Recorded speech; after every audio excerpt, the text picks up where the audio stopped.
Good day, everybody. Today I'm going to be showing you the Game of Life, the original 1960 edition. Now this is the one that has Art Linkletter on there endorsing the game.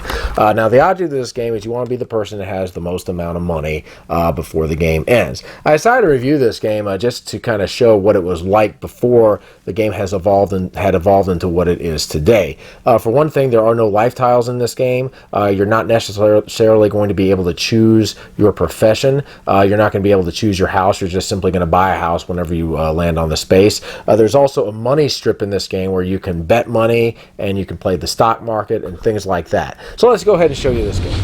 Okay, so we'll start with the components. So the first thing we'll start with is the money, and there's money that goes from $500 all the way up to $100,000 in bills, and these are actually boxes that you can store the money in, but they also serve as money holders, and each of them have a certain slot that you can place them in. You also have 3 different types of insurance you'll be able to purchase in the game, and there's certain spaces, the blue spaces, where you will be able to buy them. At the very beginning, you'll actually be able to buy auto insurance for $500, and here's one for life insurance. So if you land on this or pass this, you can buy life insurance for $5,000. Fire insurance is over here. You can do $5,000 for that, and you can also buy a stock certificate if you would like to play the stock market, and you can buy the stock certificate right here. Now there's 4 different types of spaces in here. There's a white space, which you will just simply land on it and do as it says. You're going to start right here, and you're going to basically get a car, and then a blue peg for a male, a pink peg for a female, and at the very beginning, you're going to get $2,000 in the car, and you will be able to purchase auto insurance for $500 right off the bat if you would like to. Now what auto insurance and all the insurance cards are going to do is there are certain spaces where you will be rewarded with money if you have that type of insurance, and then there will also be spaces where you will lose money if you don't have insurance. For example, there's fire in your house. You have to pay $100,000 if you're not insured.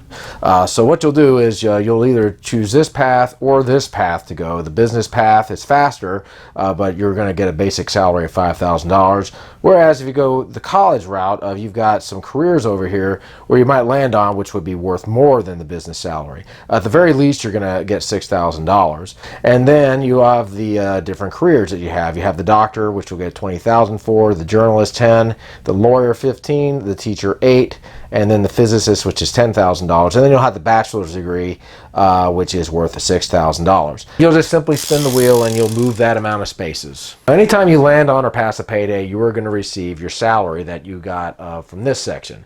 So if you were a journalist and your salary is $10,000, every time you land on or pass this, you're going to receive $10,000. Same for every payday space that is on the board, and there are several. Now, if you land on payday, you will be able to get your pay and a share of the wealth card, which is a stack of cards right here. And there's 3 different types. You've got the one that says collect space, which you'll be able to give this to a player who is collecting money, and he will have to pay you half. You have a pay space. If you end up having to pay money for something, you can give this to an opponent, and he will have to pay for half of whatever it is you owe. And then there's the exemption card, which if someone plays a share of the wealth card on you, you can play this card and cancel it out. Now, whenever you either land on or pass a red space, you're going to do as it says, with the exception of this. If you already have a degree, you're not going to have to worry about this. Also, on the get married space, bigamy is not allowed in this game, apparently. So you will also be able to disregard that space. You have the green spaces, which are the spaces that say revenge. And what happens if you land on a revenge space is you can either choose to move one of your opponents back 10 spaces, or you can take $100,000 from him. Now, if he doesn't have enough money, you're not going to be able to take it from him. You'll only be able to move him back to 10 spaces. Now, if you are moving back 10 spaces or moving back at all, you are not going to follow any of the commands until you start moving forward again. Now, there's actually a space here that says tornado blows you to start. So in that case, you'd actually have to start all the way back over here. And so I think once again you would actually have to choose between this route or this route, and you would actually probably have to get another career unless you landed on the same one. And now you also have the blue spaces, which I talked about. This is where you'll be able to buy your insurance and your stock certificates, and there's also some places where if you pass, it says you may play the market if you own stock, and so if you land on that or pass it, you will be able to play the market. Now, the way the market works is if you decide to play the market, if you bought a stock certificate, you'll just simply place it here on the money strip like this, and you will spin the wheel. like so. Now, if it lands on 1, 2, or 3, you are going to have to pay the bank $25,000 because the market will be down. If it lands on 4, 5, or 6, nothing happens. If you land a 7, 8, 9, or 10, you are going to receive $50,000 from the bank, and you'll also go ahead and take back your stock certificate. So there's a few places where you will be able to play the stock market on this game if you have a stock certificate. Now, another thing you can do is what is called betting on the wheel. Anytime it is not your turn, and if you have any whatever cash you have, you can choose how much you want, and you can place cash on up to 2 numbers for $20,000 total. You can't spend more than $20,000. So what you do is, let's just say I had $2,000. I placed it on 3, and I had another $4,000, and I would place it on 7. And let's say my opponent goes and he spins the wheel, and he got an 8. In this case, I would not get anything, and this money would go back to the bank. If my opponent ended up spinning one of the numbers, I would get back 10 times the amount that I placed it on. So in this case, if it landed on 3, I put $2,000 in there, I would end up getting $20,000 back. Now, there is also a space on here called Lucky Day. What will happen is the bank is going to give you $10,000, and you have one of two things that you can do with it. You can either take the $10,000, or you can do what is called speculate. What you will do is, if you decide to speculate, is you will take these 2 bills and place them on 2 numbers, like 3 and 8 or something like that, and then the wheel will go ahead and get spun.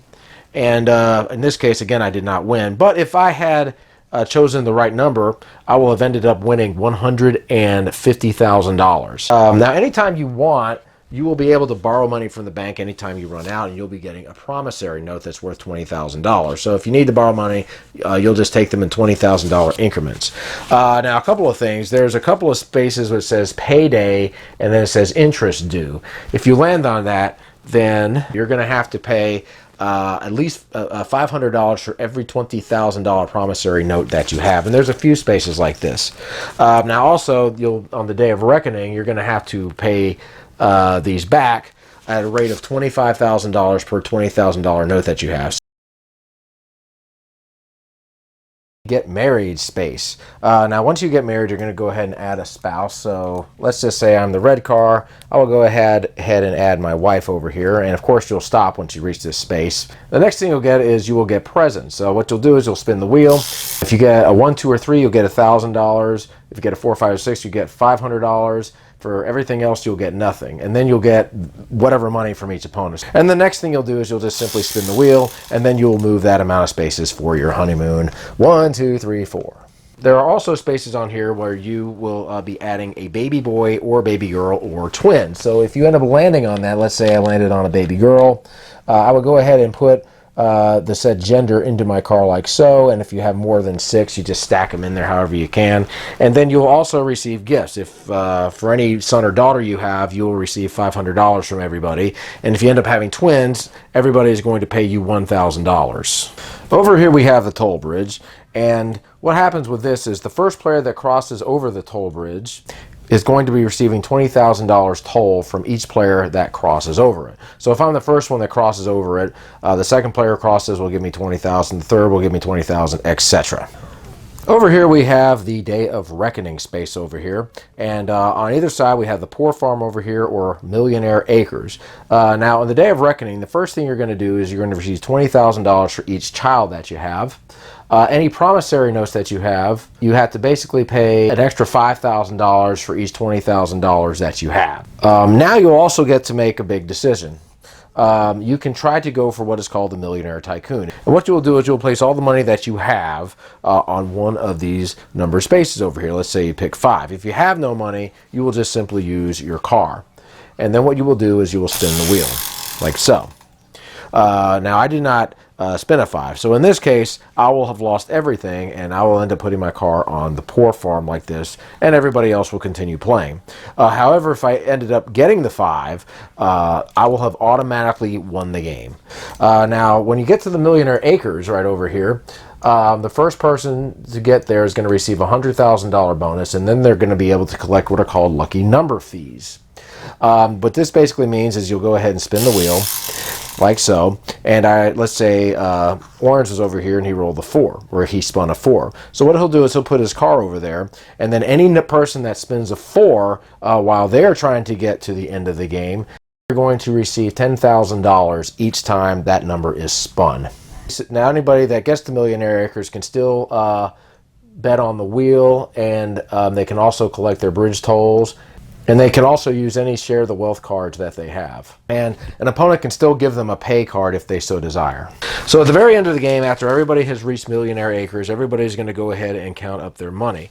If they have a stock certificate, that is going to be worth $50,000. And if they have a life insurance policy, this is going to be worth $3,000. So they'll add these up with their cash, and whoever has the most amount of money at the end of the game is going to win. And that, folks, is the 1960 version of the Game of Life. So my final thoughts on the 1960 version of the Game of Life.